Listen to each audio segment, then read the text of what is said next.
Howdy, Booger with Booger and Zeke's Welding Emporium. Today I want to talk about something that there's already 500 videos on YouTube about and hundreds of other reviews and information sources. So mine isn't anything new or earth-shattering, but you know, it's something I'm going to do anyway. So if you feel like listening, great. If you don't, well, click somewhere else. So you've probably heard of or seen this little baby here. It's the Harbor Freight Titanium 125. It's 125 amp flux core welder. Weighs 15 pounds. It's small. It's light. It is only flux core though.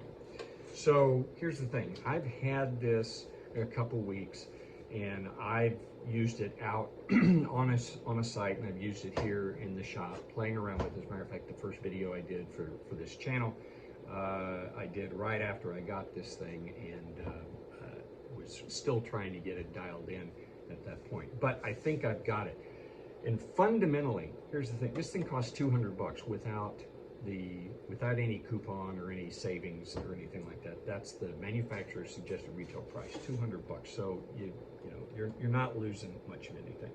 And you might ask yourself, $200 even, $200 is dirt cheap, but is it worth me even spending $200 on something that, let's be real, some of these Harbor Freight welders have got pretty bad reputations, and there's a reason why. Titanium line and the Vulcan line are kind of new. They're a few years old, so they've had a chance to be proven a bit. But like I say, this Titanium Easy Flux 125 is what it's called. You can find all kinds of information on the internet about it. But let me tell you about a few things that I hadn't seen before. First off, if you're new to welding, which if you're watching my channel, you probably are. I've only been doing this a few years, and it's not my full-time job. If you have not already found this out, there is a difference in welding wire. You've got good welding wire, you've got bad welding wire, and I'm not even necessarily talking about PSI or strength. I'm talking about weldability, how clean it welds. And let's be real, one of the pieces about welding is getting your self-confidence. As you're learning to weld, you want to be able to make good welds. And one of the things that I found through trial and error is that not all welding wires, even flux core, and maybe even especially flux core, are at all the same. And they make a huge difference in your confidence building and your ability to make a good weld. Why am I going into that right now? Well, because the welding wire this comes with is Harbor Freight stuff. I actually did try that because I'd never used it before. I thought it was horrible. And I talked about it in my video with the reciprocating saw file adapter that I made with this. I found it to be dirty. It gave me horrible welds. It just wasn't any good. In the past, with previous welders, I had that experience with the Lincoln. I think it's called NP211, the Inner Shield 211. I found that just burned horribly dirty and was just had tremendous amount of spatter. And I just couldn't get good welds, and of course that really eroded my self-confidence, and then I kind of maybe not want to do this so much anymore. But I ended up doing some more research and starting to try some other wires, and found a great deal of improvement. I wasn't as bad a welder as I thought I was. In reality, it was just the wire was not helping that any. And when I got wire that burned well, and burned properly. And there's probably a lot of really experienced welders who are going to argue with me, and they certainly know more than I do. I'm just telling you my experience, and it might be something to learn from. The bottom line here is that I gave a couple wires a try with this, and what I ended up doing is trying the stuff that I've found that I really like. It's Washington Alloys. I use their MIG wire, and I use their gasless, their flux core. and had a spool and put it in, and it gave me spectacular welds, just beautiful welds.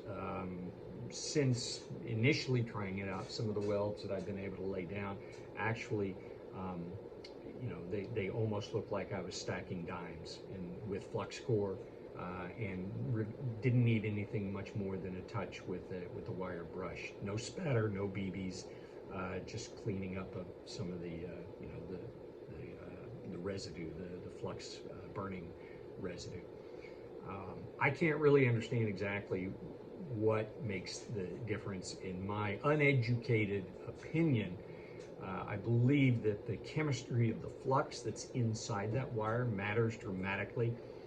Cheaper wire with cheaper flux I think, tends to explode or overheat during the weld, and that's what makes it spatter and gives you all the BBs. I believe better flux tends to hold the temperature better and melts more so than explodes, and therefore it doesn't give you the spatter, and instead melts and gives you the coverage, nice, clean, consistent coverage of the weld pool.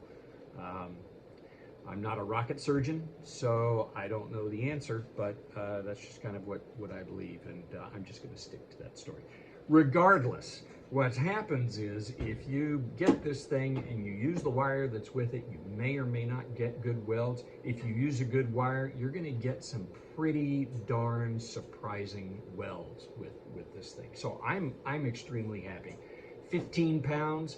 You can't beat the weight. I love it. A few other things that I like about it. The cord. I don't know if you can see it. This is a very stout plastic molded plug. I was quite surprised when I saw how stout this is, and it's really, really solid, so I like that. I think the cord itself is 6 or 8 feet, quite a long cord. The ground or earth clamp, I know it's not a ground, I know, but the work clamp lead for me was a little bit too thin. I had a much bigger one laying around, and yes, I avoided the warranty, and I'm not suggesting you do that, but I replaced the original very small one with one that was a whole lot more stout, and I'm going to replace the clamp. Right now I've got a temporary clamp that actually is more stout than the original clamp, as is common. Lower price welders, they tend to scrimp and save on the clamps, and they tend to be very, very cheesy. They don't grip well, and they're very thin metal. So I'm going to be upgrading to something more stout. Is that necessary for this unit? Probably not. It's probably overkill, both the cable and the clamp. But you know, why not? I can, and if it helps me continue to get a good clean weld because I've got a better connection on the work clamp and that that electron flow, I'm all for that. Now, so here's the torch. Nothing special. Your little protector cup here, protector shield. It screws off and on. It's plastic. It's great. Your contact tip. Now, this was something that surprised me. I had thought that I was going to have to just get a bunch of Harbor Freight contact tips, but as I got to looking at the threads, I realized it was real similar to some of the Hobart / Miller that I already had. And you know what? They match. So whether that is a benefit to you, for me, it's beneficial because I've got a store that I can go to, a welding supply store that carries Miller, and it's real easy for me to get a supply, a pack of these. Now I will say this: the threads on the Miller are maybe about a 1/16, less than an 1/8 of an inch longer than what you get with the Harbor Freight. So they're going to stick out a little bit more, but again, it just makes it nice for me. Makes it easier to get these, because my Harbor Freight store is further away, and sometimes they don't have all the parts, whereas the welding supply store always has the Miller parts, and I didn't bother to put that tip back. How about that? That wouldn't have been as easy to weld next time I try to use it without that tip, would it? I'm running 035 wire. You can run 035 or 030. Probably already know that. You can get both in flux core. Changing the roller, extremely easy. The one roller comes, you just flip it for 035 or 030.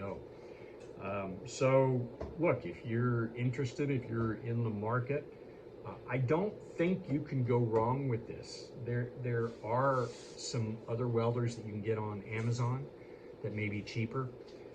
Some of those bizarre names that you've never heard of, or probably in some cases can't pronounce. Maybe those are good, maybe those are better. I don't have any idea. All I know is that this little titanium 125, I think, was a fantastic purchase for me, and I certainly don't regret it. I've been recommending it to folks who might have an interest. So thanks for listening. I'm Booger with Booger and Zeke's Welding Emporium. See you later.